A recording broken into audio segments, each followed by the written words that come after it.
Well, hello there, and welcome back to Gene and Roger Talk Movies. We have Tykan with us today. Joins us again. Yeah, Here I am. He sneaks in on us, but I just like to shoehorn inside. right. Months ago, we reviewed Pearl, and that finally convinced Gene to agree to watch X. And today we are doing the third in the trilogy, Maxxxine. Yeah, I can't think we watched them or we reviewed them out of order. Well, it's X, no, we did. Maxxine. Yeah, That's so the designated order. Well, X came out first, and then it was Pearl. Correct. Yeah, didn't I just say that? but it took. you? You have to listen. You don't listen very well. He's I'm got the deaf. headphones on. Yeah, I have my But, headphones. yeah, it took a while to convince Gene to watch X, but after getting him through Pearl, which he really enjoyed, as did I, we did X. We both really enjoyed that, of course. And now we're doing Maxxine. Mia Goth, America's sweetheart. But Gene, where are you at with Maxxine? Oh, Maxxine. Yeah, I used to live in L.A. Late '90s, early 2000s, and so L.A. movies are always nostalgic for me. And I remember our church had this like a little club, if all things, if a club and a church go together, but they do. Anyway, and it was right there by Hollywood Boulevard, not too far from the Pantages Theater and down the street from, the movie where the Mia Goth was walking when she was the Chinese Man Theater, where she's walking and everyone was just loving her. So it just brought back nostalgic things because I remember, being on that street a lot, and it's pretty cool stuff. But Maxxine, I like it. I mean, it's a good story. I don't know how much actual horror it is. It's Right. It falls more into like the slasher kind of. It's not scary, I think, in really any level. But does that really distract from its entertainment value? No, it's super entertaining. You just flow with it, and it's good stuff. I love that Kevin Bacon, of all people, just shows up in this movie. It's like, what in the world? And then also this other people, Michelle Monaghan shows up. She's a big star in the Mission Impossible series. And I think it was funny. There's two detectives who are trying to solve this serial killer, right? And one of them is Bobby Cannonvale, and he keeps talking throughout.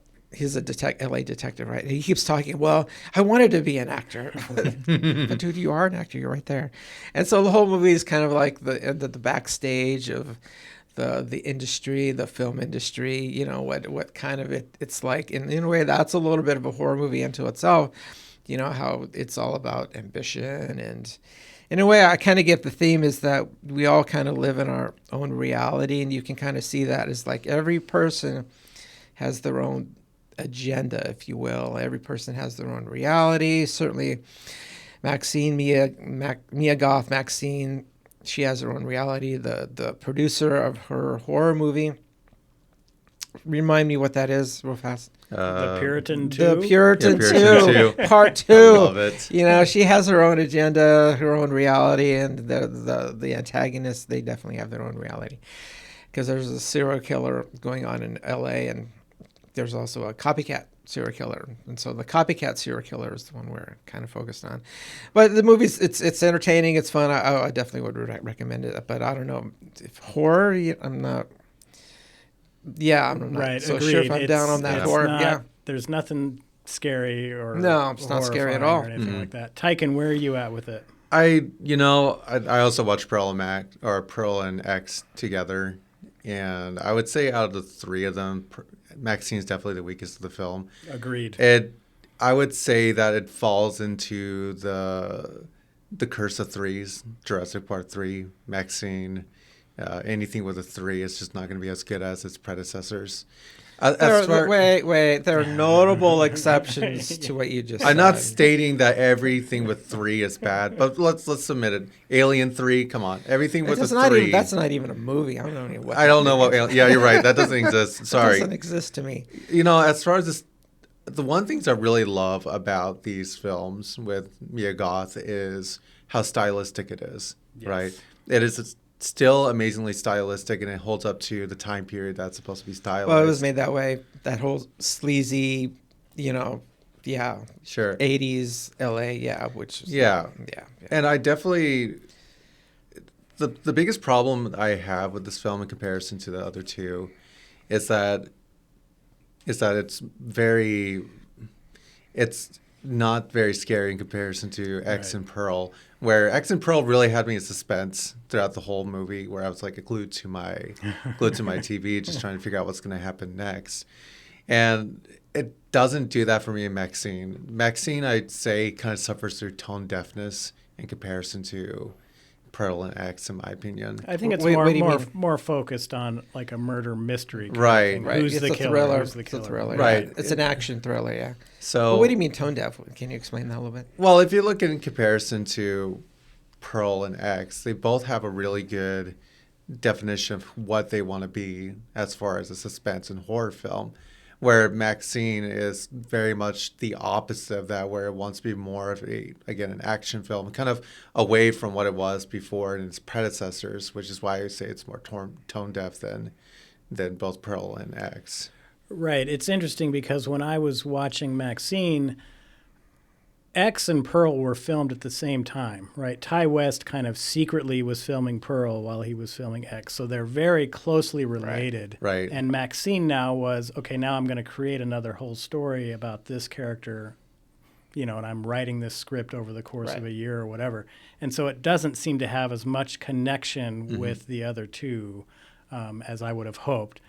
Pearl, of course, was trapped in that Technicolor Gone with the Wind kind of Right, look. which was so beautiful. I Right. love that's why these movies are so stylized. And regardless, and when I say, I'm not going to say it's a bad movie because I still think Maxxine's great in comparison to most of its No, it's a fun, competitors, entertaining right? movie. It's entertaining, right? Yeah. But if I'm going to hold it with the other two movies, I still think it's the weakest. Right. No, I agree with that. I did find it to be the weakest of the three. I did like some of the touches that were in there, though, because Ty West, I think, was kind of including some giallo elements of Italian horror films with the black gloves. In giallo, absolutely. there's always okay, here's the black-gloved evil person, and now here's a shot of him tightly grabbing something and shaking it. Ripping off the board. Here's a shot of him, grabbing something else, and I'm like, man, that's straight out of Blood and Black Lace and a lot of Mario Bava and Dario Argento movies. So I did like that, and like Eugene said, the sleaziness going on in 1985 LA, because of Well, course, Kevin Bacon is all sleaze. It's Yeah. like he's Yeah, covered in absolutely. grease. right, It's exactly. like, it's just Well, and yeah. there's the credit at the end with the dental prosthetic for Kevin Bacon guy. Yeah, that was he's got all these interesting credit. gold stuff and Right, all this because his crazy- teeth are terrible. Yeah. Right. I He's just like, love come how on. Kevin Bacon was finally able to live up to his namesake and become flat as bacon. Right. Yeah. There's a pretty good scene where he meets his demise. Right. But I did like some of the other elements too there because there's some tiny callbacks to Pearl.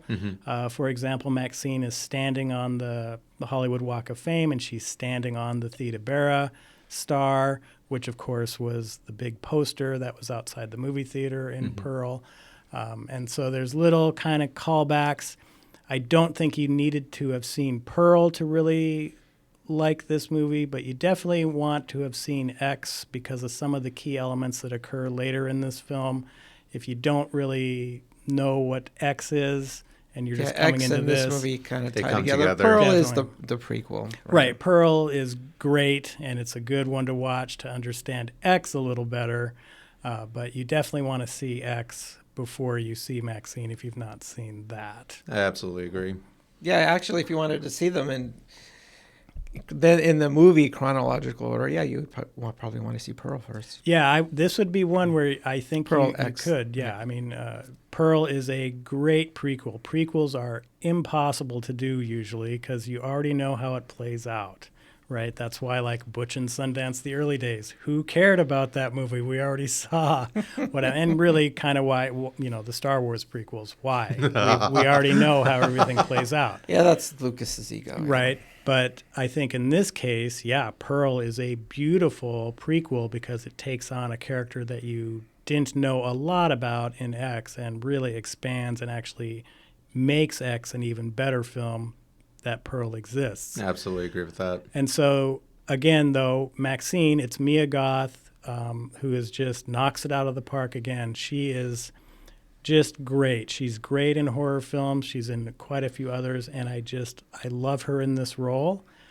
Gene, where are you at with Mia Goth? I think we should do a review or a show or maybe a series of shows where we just view the Mia Goth month. We'll make it M for March for Mia Goth. Yeah, that would be cool. Yeah, because I really do. I think she's got some significant talent. You really believe her as this character. I like how a lot of her dialogue, there's a great line of dialogue where the police are asking her to help them.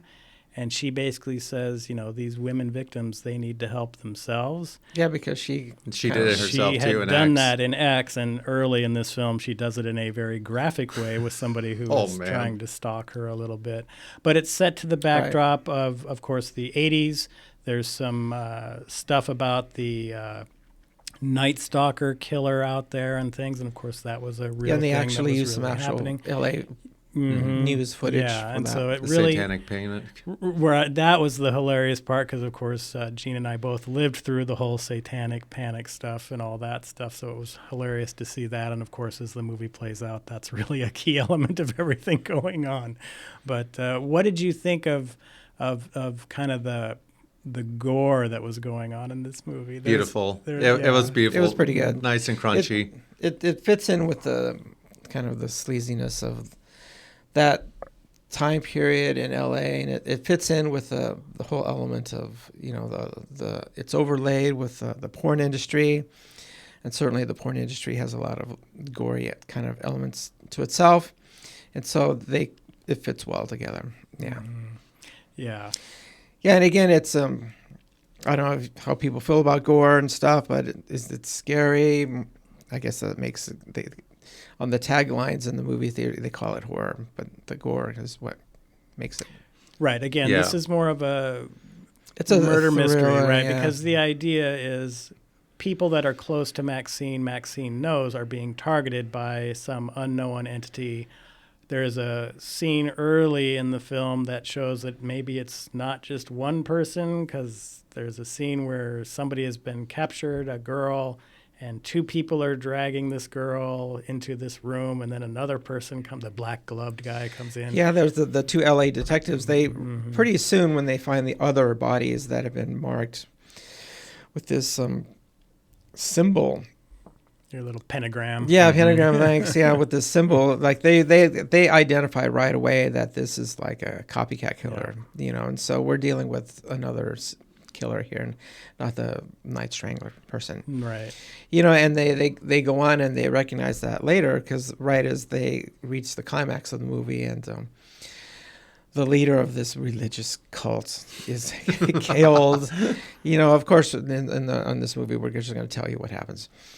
But, he's killed, but then also you find out that the Night Strangler has been caught as well, but in a different set of circumstances. So there are two serial killers going on at the same time here.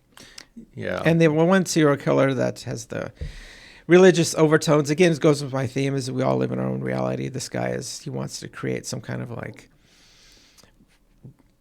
religious world, and it's all centered on him, his ego, his personality, and so he's recruited this bunch of people, and it's probably the weakest part of the movie where it brings there's like in some Hollywood mansion, which reminds me, because when I lived in LA, it's like some of these places you go to in LA, it's like you got to go down like alleys and stuff, and you get there and it's like this super rich place. Right. I remember that I would go to places, it's just like, what?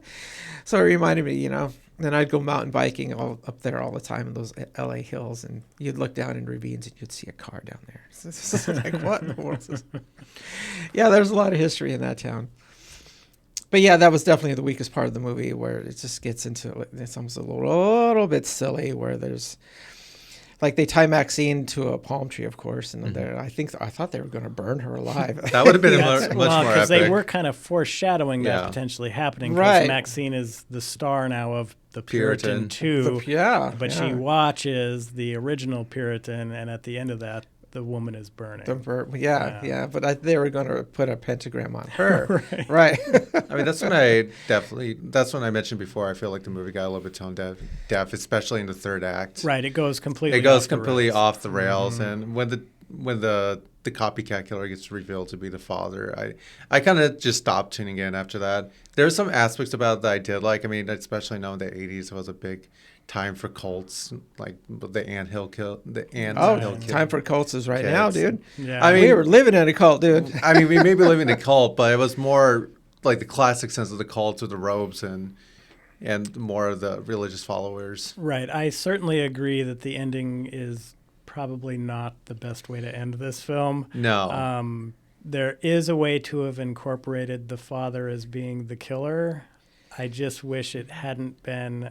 He's like got that. This cult of 30 other people behind him. And that's what I didn't like about it. There was a big shootout with, and it was like, what is going on here? But still, does it take away? Is it still entertaining? Yeah, it's still entertaining. Right, because we're talking the last 10 minutes of the film here where it just kind of takes a dive. The part that always got to me I'm okay is with at that. the end where Maxxine's having her Hollywood Walk of Fame, and then it flashes forward back to her holding the sawed-off shotgun to the dad. Was that a dream sequence, or was that something that actually happened? So I'm glad you brought that up, because there's definitely what Maxxine is hoping is going to happen, and then what really has occurred, which is still a positive outcome for her. Sure.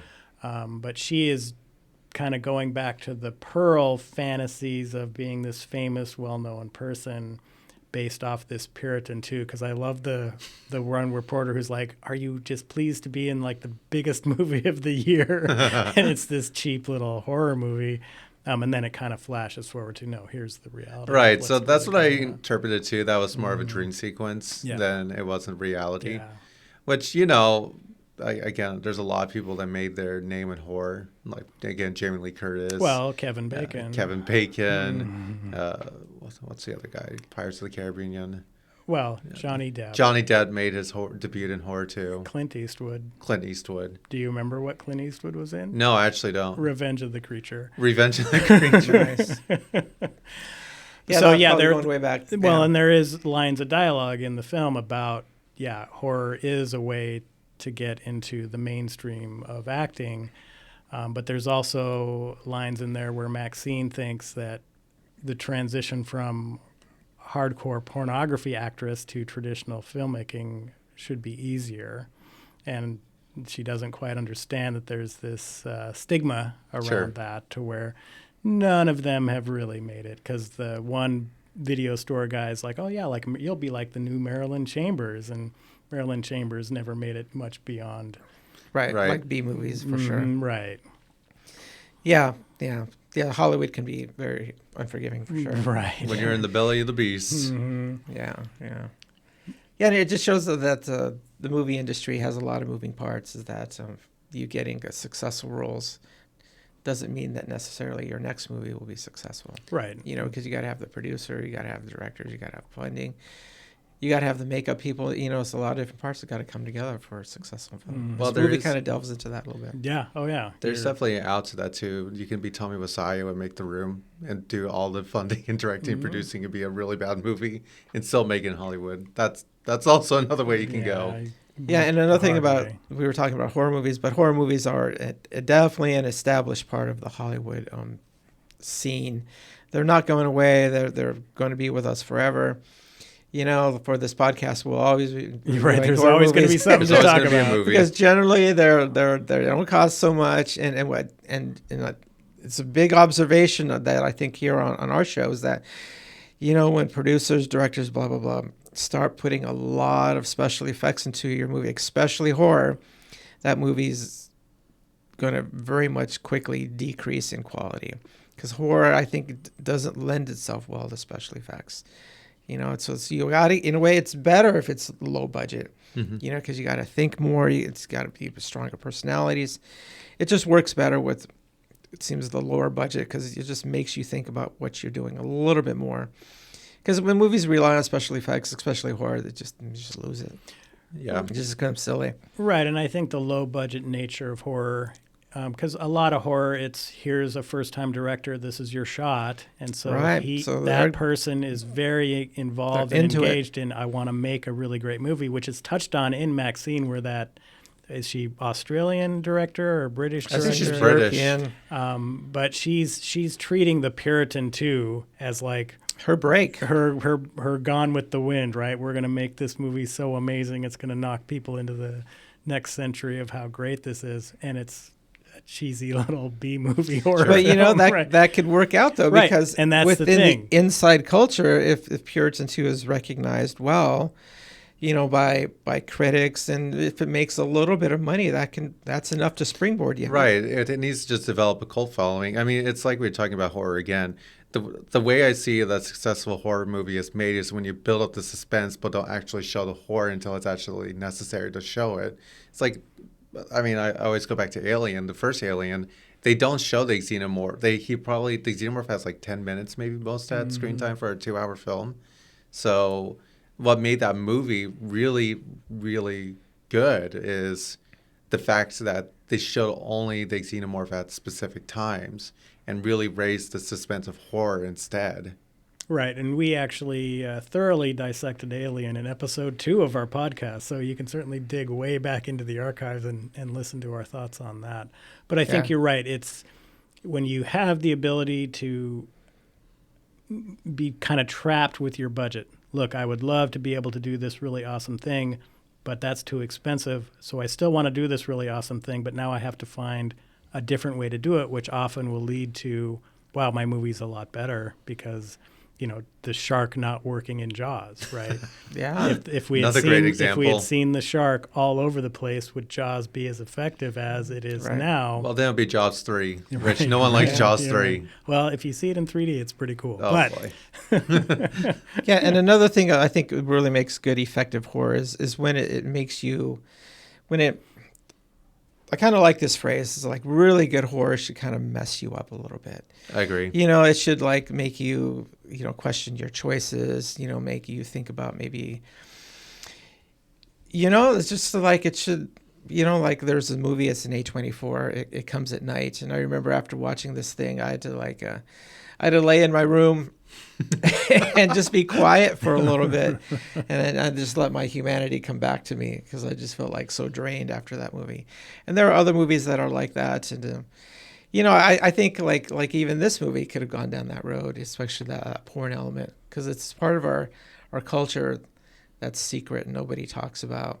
But, you know, there are stats that say that 25% of all American males look at porn at least once a week.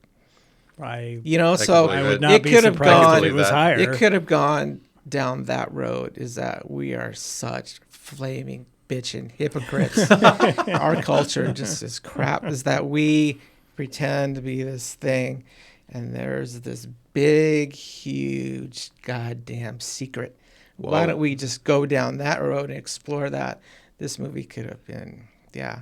I think that's just an idea, just to throw it out there. Right. You know, and to use the strong language, you know, just like it's this, you know, push that. It's like, what's up with this hypocrisy that we live in all the time? Gene, I thought that was beautiful. Yeah. Applause That to was so Gene. impassioned. But I mean, it just goes back to, right, fentanyl would not be a problem if Americans didn't lust for it. Porn would Right. would not exist if Right. we didn't want to watch it.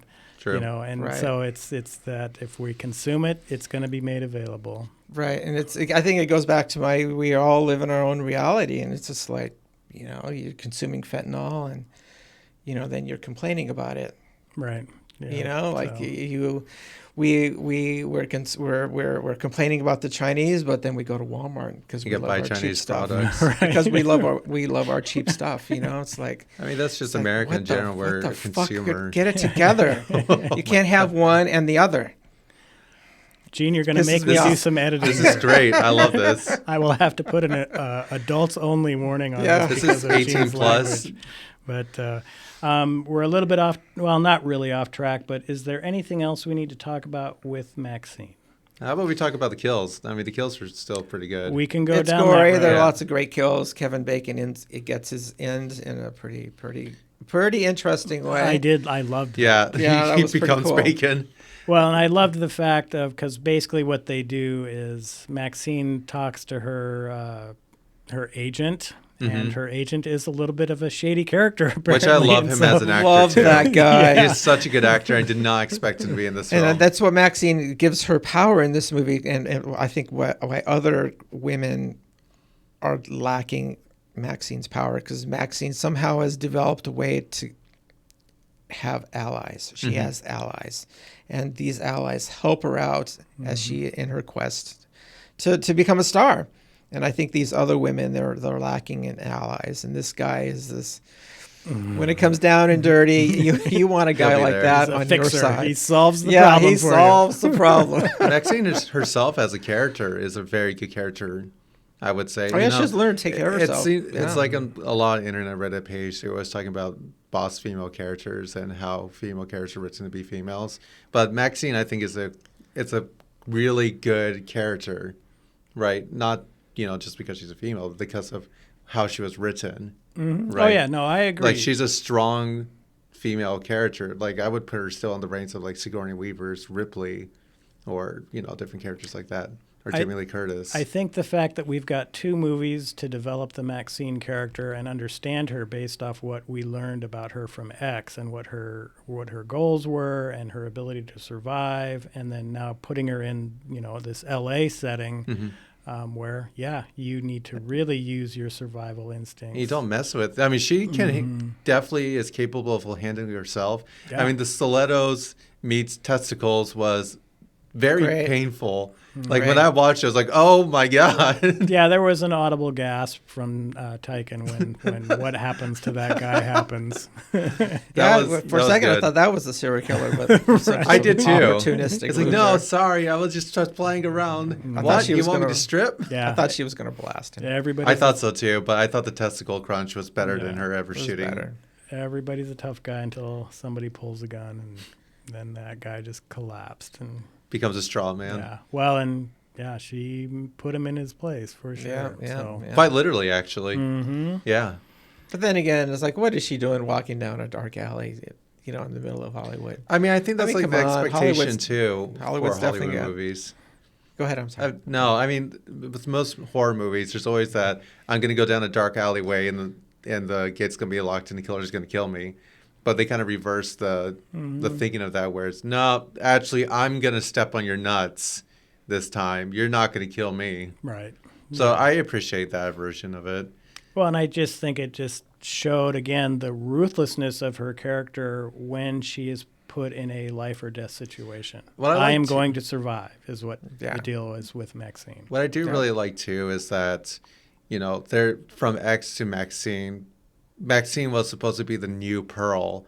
But at the end of the day, every time she killed someone, Maxine, it was always in a mode of survival and self-defense, while Pearl was literally a psychopathic killer. Right. Mm-hmm. Because X built up Maxine to replace Pearl. Because Pearl was like, oh, well, I was just like you, pretty, soft skin. I want to be a part of the world. I want to be a dancer, right?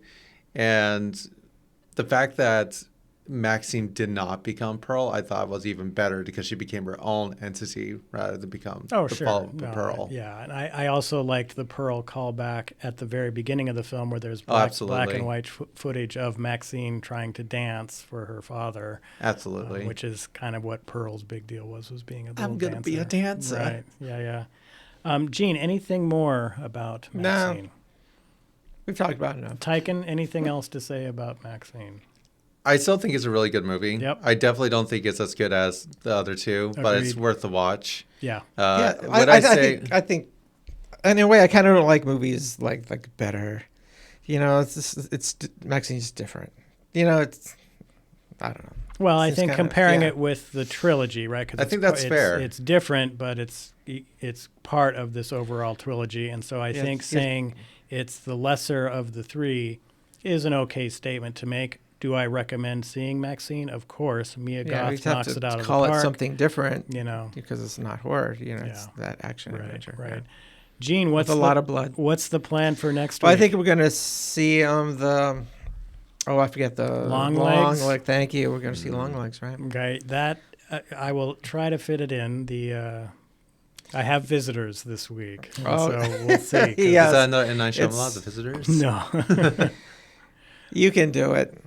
Probably. Yeah. I mean, Yeah. I was able to see Maxxine on my 16th wedding anniversary, so I'm So pretty there you sure go. I'll be able to All fit right. long legs in. All right. Tykan, thanks for joining us Yeah, once thanks. again. Thanks for joining us. Always great to have you, and we will catch you next Yeah, week. and you have to mention that Scott Eggleston, our director Oh. friend, is actually in process of making a Yep. horror movie. Shooting right now. We mentioned low budget. His certainly low budget. Yes, so. Theater of Pain. So can't wait Theater to of see that. Pain. You Yeah. got to love that title. Yeah. Theater of Pain. I have a feeling my idea of what it should be is probably not his. My thought would be it's some crazy director guy that just has all of these horrible torture instruments, and he like entices people to come be actors. That for him, would and actually then be he pretty cool. Just horribly mutilates them. I have a feeling that's not what this. No, movie no, is. this is just practical effects. We're not actually cutting off your limbs. But anyway, we will catch you next week with Long Legs. Bye bye. Take care.